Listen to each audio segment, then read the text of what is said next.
through it. And America is the last one. And it's just going to be something that I hope you're preparing for. The more people that are prepared for it, the sooner the event will conclude. This doesn't have to be a long, dragged out thing. This could be a 2-3 year deal. Boom, we're done with it, moving forward. The way that we're kicking the can down the road, we're going to drag this thing out into a decade. And that's not going to be cool.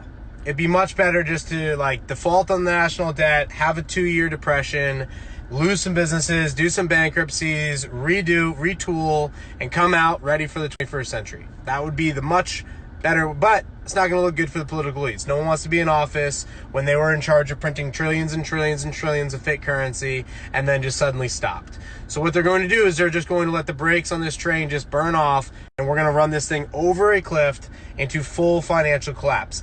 I just don't think a lot of people are considering what that may look like.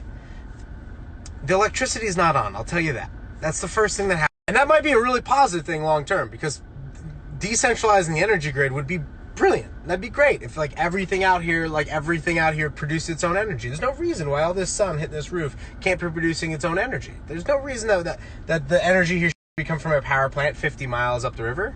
There's no reason for that. So it could be a good thing. But at what point is America going to say these political elites have got to go? They've got to go. I don't think that America has that intellect to do that. I think that they're very much dragged into the media's narrative. It's like the right versus the left. It's not. It's the people versus the elites.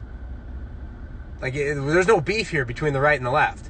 I share this stuff with you because the most hopeful, optimistic way to counter this event is with the money supply.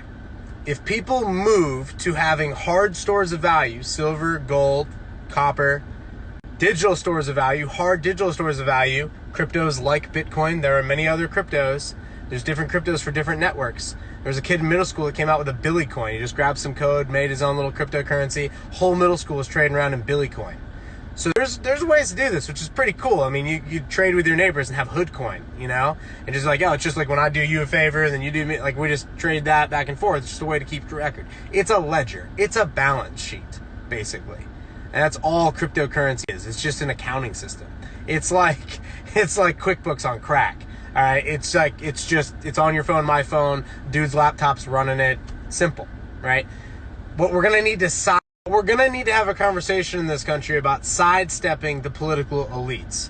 And ideally, we do that at a global level. And we're at the first time in human history we could actually probably pull this off before they flip the net off. Because they want to do this switch where they can just flip the net off. They're going to do it. It's going to happen.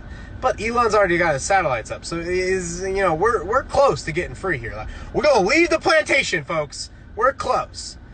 But it's we've got to have this conversation. You guys got to share this content. You got to share this type of stuff. You got to teach other people. You've got to help other people start saving. Start where they're at. You've got stuff around your house that you haven't touched in 6 months. Put it on Facebook Marketplace. Sell it. Go to your local coin shop. Buy yourself your first silver coin. Boom, you have started. Now you also have an addiction. It will become addicting. Before you know it, you'll have 1,000 coins. Those will be $1,000 an ounce at one point in time. You'll be like, damn, Trav made me a millionaire. Yes, I did. You will end up with 1,000 silver coins. They will be super needed for a new future where you produce energy off this roof, and there's only 5 billion ounces of them. There's 6 or 7 billion people, so there's not enough for everyone to have an ounce. But you privileged people here in America, as you watch Rome fall, quite literally, you guys can get thousands of ounces. There's no reason why you can't. There's just no reason. You have access to Bitcoin. For the moment, you have access to Bitcoin. They will control the on-ramps and off-ramps, particularly the on-ramps of cryptocurrency at some point in time. The idea that your Bank of America account is going to let you log on to Coinbase and buy Bitcoin is hilarious at some point in the future. That's not going to happen. Right now, it's a speculative bubble. It's whatever. It's the third biggest currency in the frickin' world. Bitcoin is the third biggest currency in the frickin' world. Don't you want a little bit? You should have a little bit.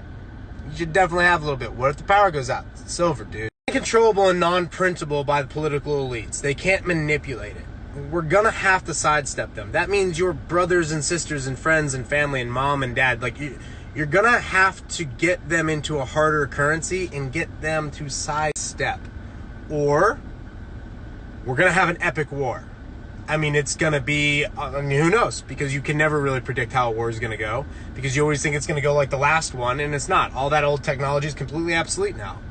I mean, I would say it's probably going to be more like Iraq stuff. It's going to be more guerrilla stuff. It's going to be like areas of the country will probably break off, and I think this is going to definitely happen here this decade. I think you're going to see an actual movement by Texas or Florida or even the West Coast of the United States to literally break off. And I don't think that there's any reason why we should have nation states. And so I think that those things are coming. But the way to move forward as a human race is we've got to have an accounting system where we create value for others and we produce more than we consume. That's it. Create value for other human beings, produce more than we consume. But we have a political elite class that is printing fake currency and distorting value creation. It makes it look good to speculate on this asset. It doesn't create any value, but we'll speculate on this, or we'll use debt to do this, or we'll build bridges to nowhere, or we'll just waste resources on a finite planet with finite resources. That's not a good idea. The only unlimited resources the human race or this planet has is a human mind. It's completely unlimited. But we're not accessing that because we're living in this world of bullshit media, of absolute garbage. Like these narratives, this message, it gets shared and then retaught. I mean, the best way to learn something is to reteach it. That's why I do this. Like I learn by like reteaching it. You've got to start doing that, or you're going to suffer the same fate the Romans did. And what it's probably going to look like is you're going to be surprised as shit, but the Chinese are going to show up here. They're going to wipe the shit out of the beta males. They're going to kill the children and take the women. It's what human beings have done to each other since the beginning of time. It's still happening. You don't hear about it over here in the first world, which is quickly becoming the third world. I don't know if you've looked at any of the infrastructure around here. Florida's looking pretty good, but I don't know if you guys have flown around to any airports and stuff like that. JFK is like a dump.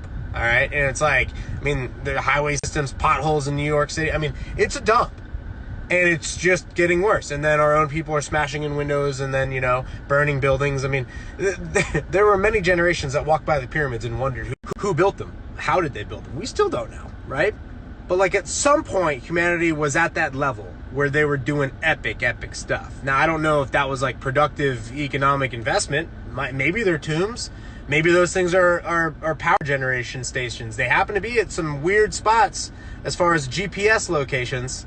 They happen to align with a lot of weird astrological things. So I don't know what the hell the pyramids were doing. But I know that we don't even have the technology today to recopy them or make replicas of them to the standards that those things are at.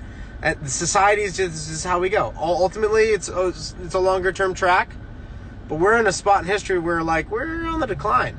And it's because the morality and the philosophical conversation in this nation, particularly America, is fucking broken. And it starts and ends with the money system and the political elite.